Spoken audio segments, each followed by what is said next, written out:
Hello, my name is Ian Kirkconnell. I'm a current student of Georgia Tech, and I would like to welcome you to the following presentation, Hard Drive of Hearing, Discs that Eavesdrop with a Synthesized Microphone. First, I'd like to acknowledge the original authors of this paper, Andrew Kwong, Wenyuan Zhu, and Kevin Fu, and the paper was presented at the 2019 IEEE Symposium on Security and Privacy. And if you'd like to actually read the paper, please follow the link below. In this paper, the authors demonstrate a proof of concept side channel attack in which human speech can be extracted from a high resolution positioning data stream of a hard disk drive read-write head. This is interesting because cyber-physical attack surfaces are often overlooked because the devices are typically exploited by using those devices in ways that were never intended. The success of this proof of concept attack sheds light on the potential for infringement upon privacy through cyber-physical side channels, such as traditionally non-sensing devices. The authors also provide suggestions for mitigating the possibility of such attacks and recommend that further research be conducted on devices with the possibility for similar attacks. Before I go into the details of this paper, I want to give a quick overview of hard drive disk technology. So within these hard drives, there are several major components.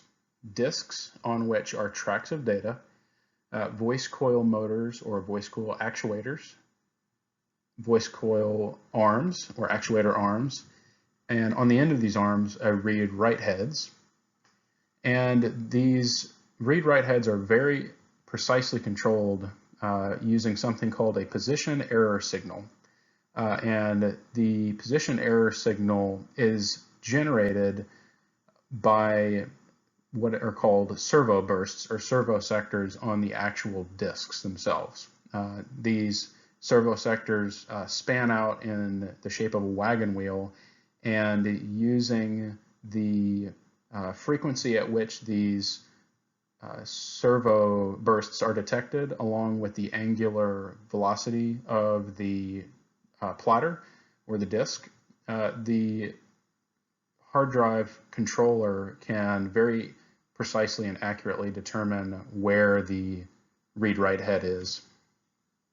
I also want to give a quick overview on microphone technology.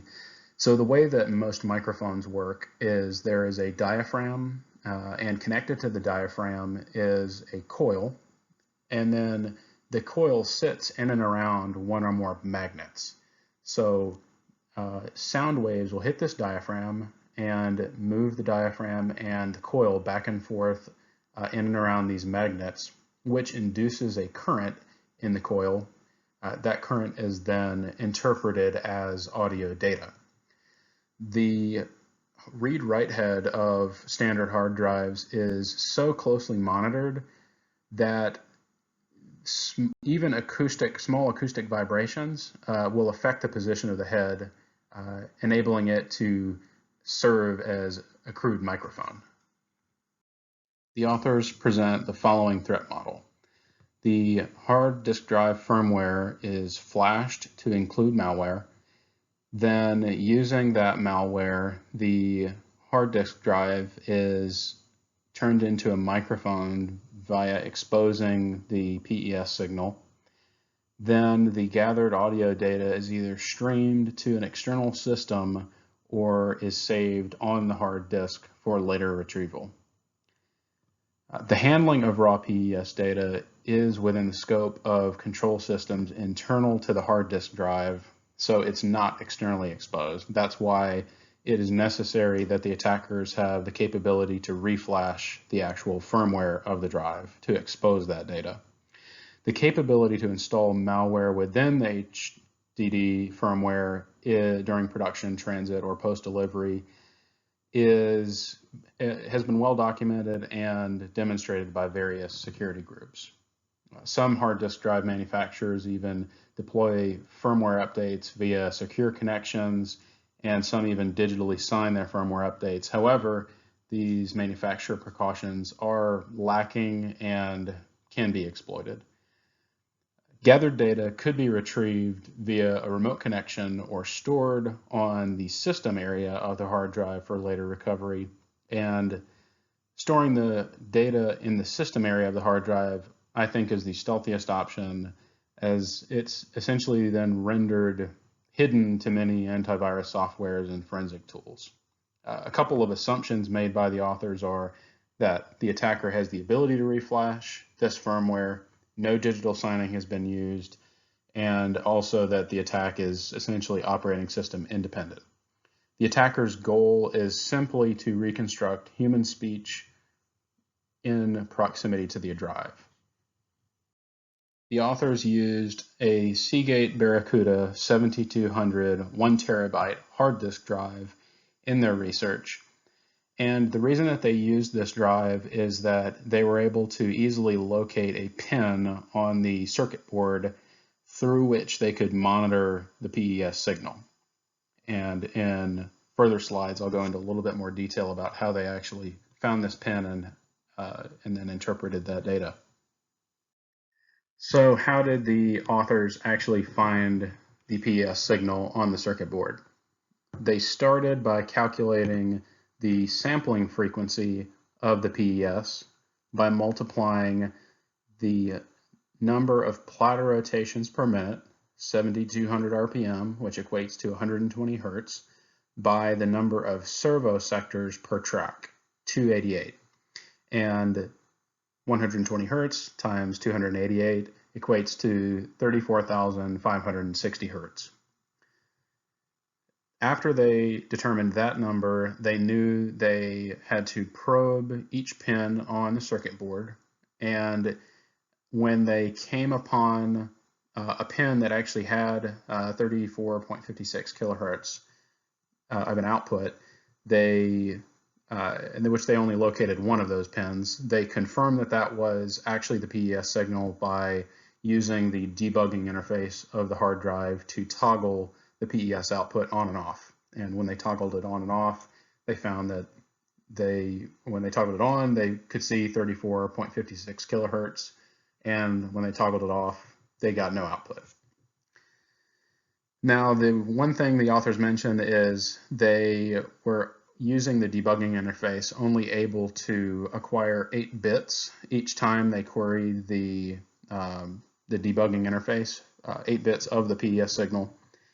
That ended up not being an issue, but they did have to experiment with the bits that they selected to observe, and they found that the least significant bits, 3 through 10, ended up being a good compromise between resolution of the signal and usability. Additionally, they mentioned that the sampling rate of 34.56 kilohertz with the 16-bit resolution could easily be transmitted over standard SATA 3.0 transfer speeds of 6 gigabits per second. Next, purely from a feasibility standpoint, they had to determine if the sampling rate of the PES signal would suffice to capture speech data. And the way that they confirmed this is using the Nyquist-Shannon sampling theorem, which essentially states that the sampling frequency must be double that of the signal which you're trying to sample. 34.56 kilohertz divided by 2 is 17.28 kilohertz. And because the audible range in human speech, or what humans can hear, spans from 20 hertz to 20 kilohertz, 17.28 kilohertz is essentially more than enough to understand human speech. And the plain old telephone system, or POTS, the frequency range there that you would get over your normal phone actually goes up to only 8 kilohertz. So plenty of frequency range to use to understand speech. And in these graphs here, they're spectrograms. You'll actually see on the left just a recording of the position error signal in the frequencies that are listed here. And then on the right, you'll see essentially what looks to be the same thing, but you'll actually see a 7-second long 2.5 kilohertz tone that the authors played just to confirm that they could actually pick up noise in the signal.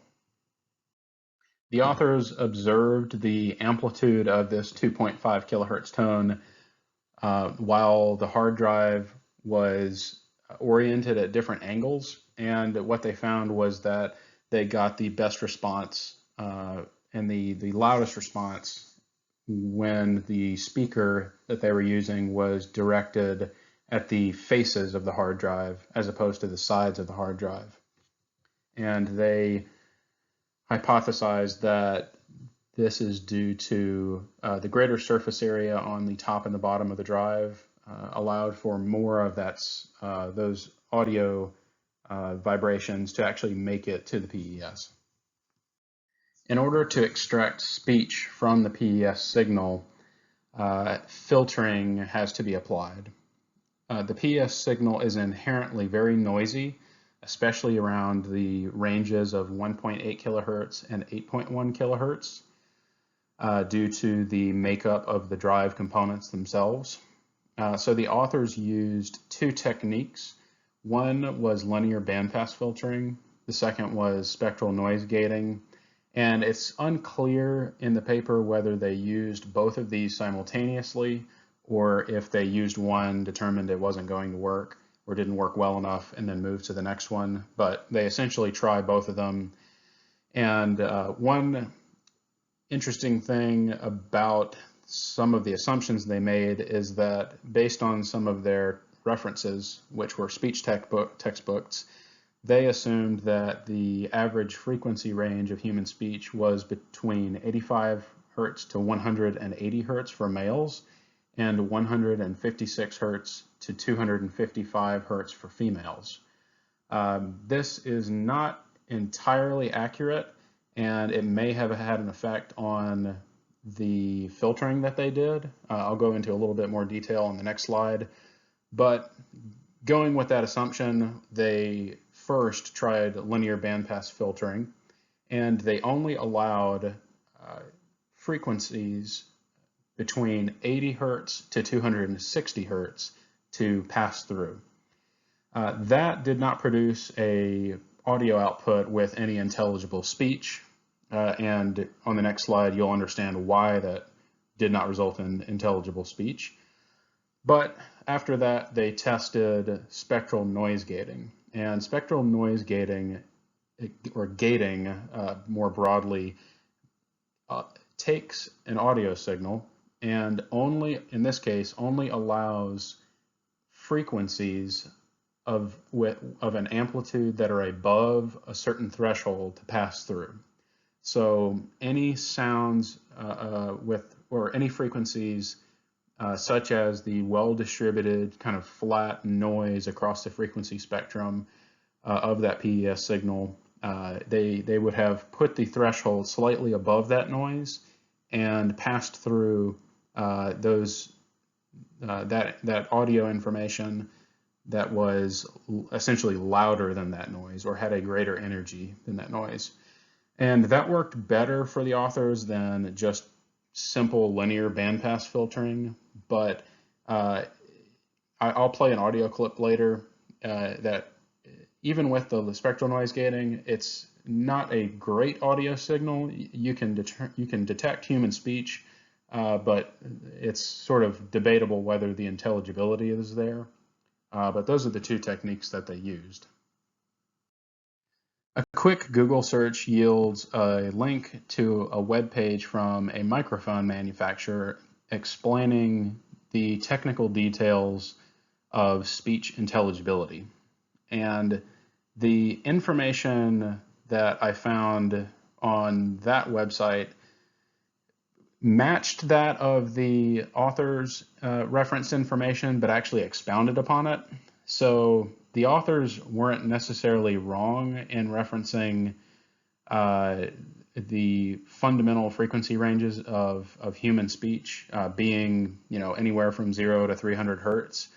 Uh, that's where most of the speech energy is going to be. But as you'll see in the top and bottom graph, human speech actually has a much greater frequency range, anywhere from 0 to 8 kilohertz, and it varies between males, females, and children.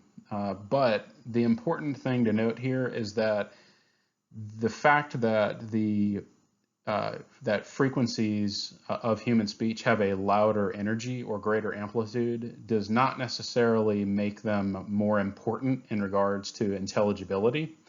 And DPA microphones actually has a bar chart here which explains that each of these bars, if summed, would equal to 100% intelligibility. And you can see that for the 100, if you add the 125 hertz range information and the 250 hertz range information, which is essentially what the authors were focusing on, then that only equates to less than 5% of intelligibility.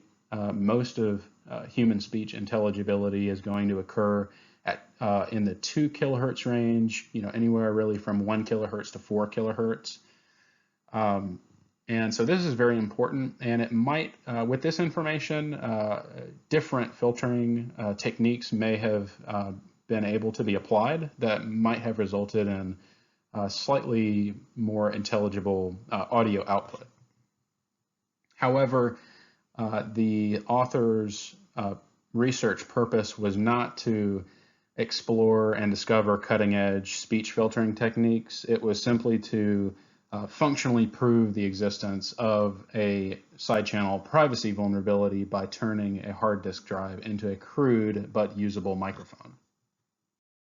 The authors used a simple setup with a hard drive in a case, a speaker, a fan, and a separate microphone for baseline testing. And essentially what they did is they played audio clips of people speaking what are called Harvard sentences. And those are just a standard set of audio clips that are used for speech intelligibility testing.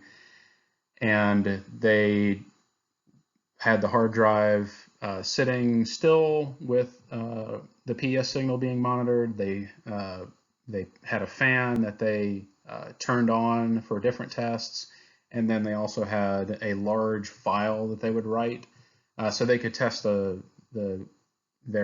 techniques in different hard drive scenarios. They performed different recordings, some with the fan, some without the fan, some with writing data, some without, etc.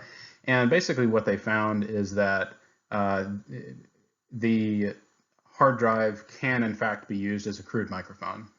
They have the following charts displayed here, and what these show is on the top the signal recovered from the drive, in the middle the original signal, and then on the bottom the cross correlation between the recovered and the original signal. And the most important one here is the bottom graph, which essentially has a sharp spike at 0 milliseconds or 0 milliseconds worth of lag. And if you can imagine the upper two graphs sliding back and forth, when they align at 0 milliseconds, that's when they're going to correlate most highly. So what this effectively told the authors was, just at a gut check, we're going to play this audio clip, we're going to observe the PES signal, and when we cross-correlate those two signals after we've done the recording, we see a strong correlation between the two.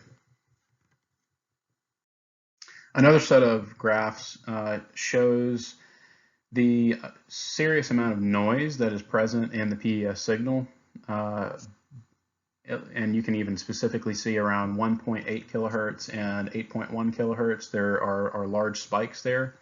But although there is quite a bit of noise in the signal, you can see similarity between, just visually, between the spectrums of the original signal and the spectrums of the recovered signal.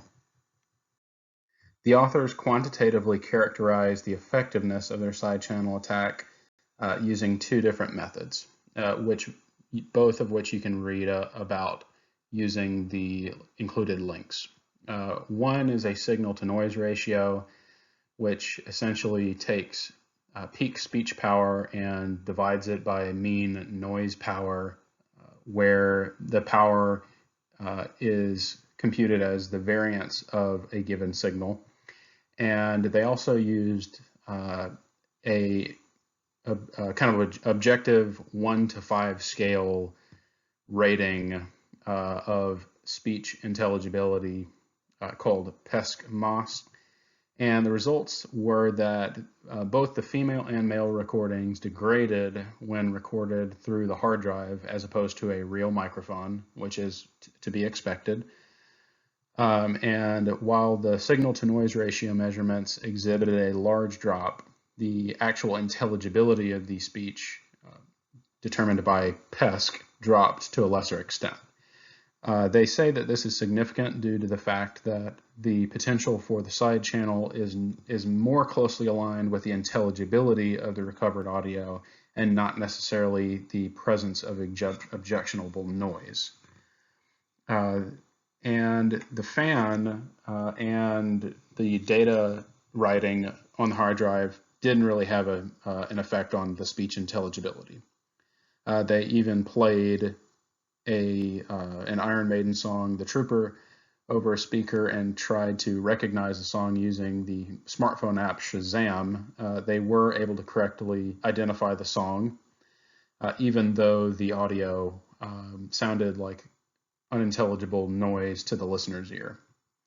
Overall, the author's results demonstrate that a hard drive can approximate a microphone closely enough to capture human speech and even complex waveforms like music.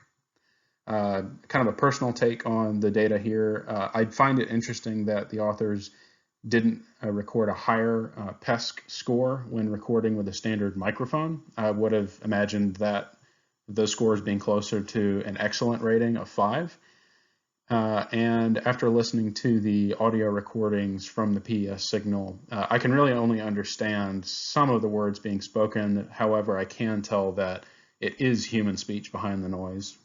And furthermore, I think that if different filtering techniques had been applied, they could have achieved a higher level of sound intelligibility.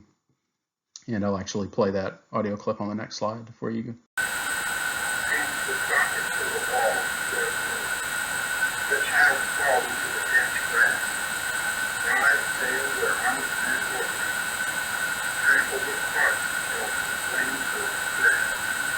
The authors considered potential improvements for the side channel attack. The first was using multiple hard drives, essentially to just gather more data that they could parse, and also using a single hard drive but with more repetition of speech patterns to further train the speech detection algorithms. They don't go into a whole lot of detail here, but they do acknowledge that better speech filtering and reconstruction techniques could take this application to the next level. As far as defenses go for actually protecting against this attack, the authors offer a few suggestions and kind of ask an important question. That important question being, at what point are you going to degrade the usability or the function of the drive in an exchange for additional security and privacy? And they suggest ultrasonic masking, essentially playing white noise over the frequency spectrum of human speech to try and mask it. And this might work, but at the levels or decibels that you would have to actually play this white noise, it might negatively affect the operation of the read-write head. Additionally, they consider acoustic dampening of the drive. So trying to prevent human speech from from actually reaching the read-write head of the drive. And this might work. However, it could also cause overheating of the drive components. Mainly, they suggest increased security related to hard drive firmware updates and actually signing those firmware updates cryptographically to try to prevent malware from being introduced to the drive.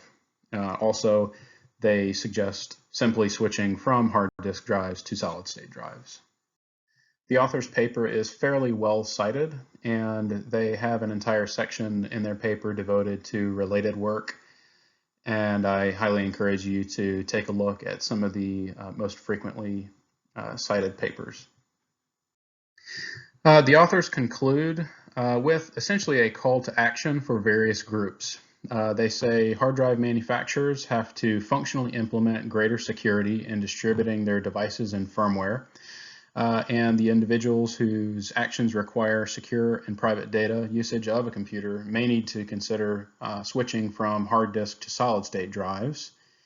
They say that researchers should continue hunting for and discovering more unique side channel attacks and expose these to the public, and that manufacturers of security grade sensors, devices, and machines, etc., must more strongly take into consideration the possibility for similar side channel attacks.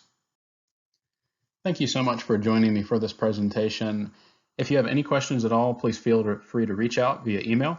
I really encourage you to read this paper in full and stay up to date on the latest security topics. Thanks again.